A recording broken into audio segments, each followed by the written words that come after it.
A partir de agora, você assiste Verdade e Vida.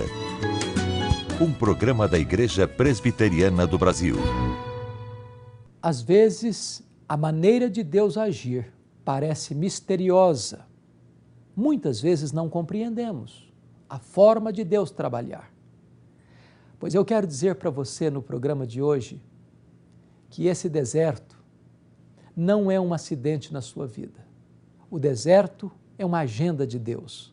O deserto é a escola de Deus, onde Deus treinou e ainda treina as pessoas mais importantes da história. Se você está passando por uma luta, por um vale, por um deserto, por uma angústia, por uma situação adversa, não pense você que a sua vida está à deriva. Não pense você que a causa está perdida. Você foi matriculado na escola do deserto, porque Deus quer trabalhar em você e depois através de você. O programa de hoje vai tratar deste tema e certamente Deus tem uma palavra para o seu coração, para a sua família e para os seus amigos. Verdade e Vida. Uma palavra de esperança para um mundo em crise. É com muita alegria que temos hoje a presença do reverendo Jeremias Pereira, meu amigo, meu irmão. E o que Deus fez na sua vida, pastor Jeremias, que pode fazer na vida do amigo telespectador? Amado presbítero Daniel, que alegria grande vê-lo. Continua assim esse homem amado, cheio de alegria, os olhos brilhando. Gosto de ver você com esses olhos brilhando. E que isso também aconteça com a sua vida, sua preciosa vida. De vez em quando parece que os olhos da gente embaçam, não é assim? Isso aconteceu com meu pai e minha mãe. Meu pai, um evangelista presbiteriano, em Janaúba, norte de Minas, pregador leigo, terceiro ano primário. E minha mãe, dona Ilka, da Igreja Batista. E eu, filho, o quinto filho de uma família de 10. Minha mãe, pobre, e na minha cidade não tinha até o segundo grau. Tinha, naquele tempo, né, até o ginásio, o primário, o ginásio, e não tinha o segundo grau. O meu irmão, Carlos Joel, que é presbítero da 8ª Igreja também, um dia falou com minha mãe assim, Daniel, ô mãe, a gente precisa estudar o menu dessa família. Agora veja como que Deus faz. Um tio meu, que era macumbeiro, adorador dos Exus, fui lá visitar minha mãe e falou com minha mãe assim, manda esse menino para Belo Horizonte morar comigo. Ele precisa estudar, esse menino é inteligente. Fui para Belo Horizonte com 14 anos de idade. E naquele tempo, família pobre, Daniel, a gente estragava os dentes, não tinha como tratar, não tinha dinheiro, mandava arrancar os dentes. Então eu fui para Belo Horizonte parecendo um vampiro, sem os 4 dentes da frente. Fiz uma prova, passei para a escola estadual e aí então fiquei lá morando com meu tio. Meu irmão Carlos Joel veio morar com outro tio também. E aí então tinha que trabalhar e tinha que estudar. Estudava à noite e trabalhava durante o dia. E sem pai e mãe me desviei, eu que fui menino criado na escola bíblica dominical, ganhei concursos bíblicos os mais variados. E aí então me desviei e frequentava a igreja de vez em quando. Cheguei aí na região do prostíbulo, minha mãe não tinha nem ideia onde é que eu andava, sozinho em Belo Horizonte. De vez em quando eu ia na igreja metodista.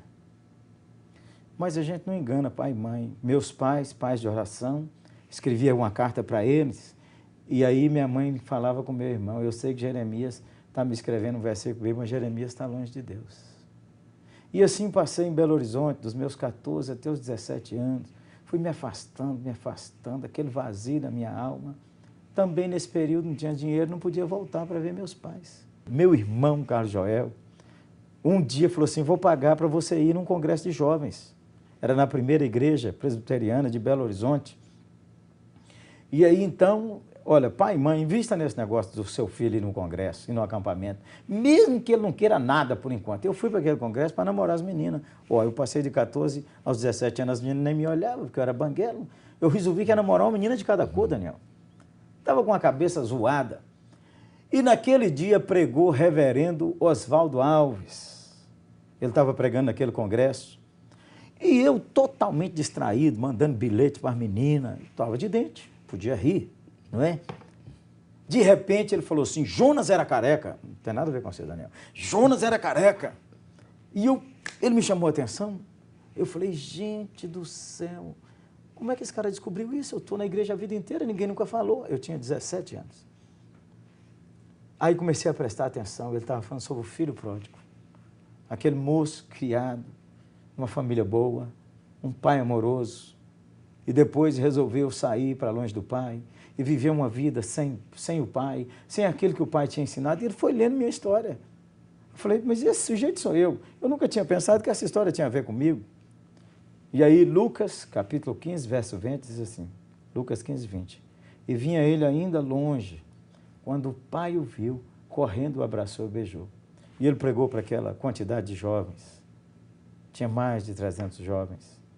E ele disse assim, moço, hoje é seu dia de voltar para Deus. E falou, você que foi criado numa família boa, seu pai de Deus, sua mãe, uma mulher de oração, e você se desviou. Parece que vamos contar tudo para o homem. Você que até andou indo no prostíbulo. Você que fala que é crente, mas seu coração está longe. Você que não tem nada de Deus na alma. Eu comecei a chorar, Daniel. Mas eu disfarcei, né? Enxuguei aqui. E ele disse, hoje é seu dia de voltar para Deus.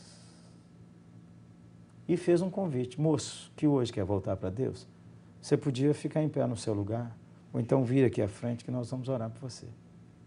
Você foi? Você não estava lá? Não, você também não. Nem eu fui. Falei, vou nada. Todo mundo sabe que eu sou crente, e eu só que sei que eu não sou crente. E eu morava numa pensão com meu irmão. Cheguei lá sozinho, me ajoelhei e entreguei minha vida a Jesus. Nem todo mundo consegue lembrar o dia que se converteu. Eu me lembro daquele 28 de julho de 1970. Deus transformou a minha vida. Ele pode transformar a sua. Seu filho, mamãe, que hoje está afastado, que faz a senhora chorar, continue orando. Você, papai, que chora por causa de um filho, continue orando. Põe ele nas mãos do Senhor. E você que está nos vendo e nos ouvindo, e que está afastado, hoje é seu dia de voltar para Deus. Hoje, o Senhor Jesus transformou a minha vida, mudou minha história, me deu rumo, me deu direção, me deu honra. Isso Ele vai fazer com você, porque Ele é Deus fiel. A Bíblia diz assim, Ele tira do monturo o desvalido e o necessitado e os faz assentar com os príncipes dos povos. Você volte para Deus hoje. Com Jesus, sua vida muda para melhor. Obrigado, reverendo Jeremias. Graças a Deus, porque Deus fez isso na sua vida e certamente, se o amigo telespectador assim o quiser, ele vai fazer o mesmo na sua vida. Nós vamos ouvir essa música e depois voltarmos com a mensagem que Deus preparou para o seu coração através do reverendo Hernandes Dias Lopes.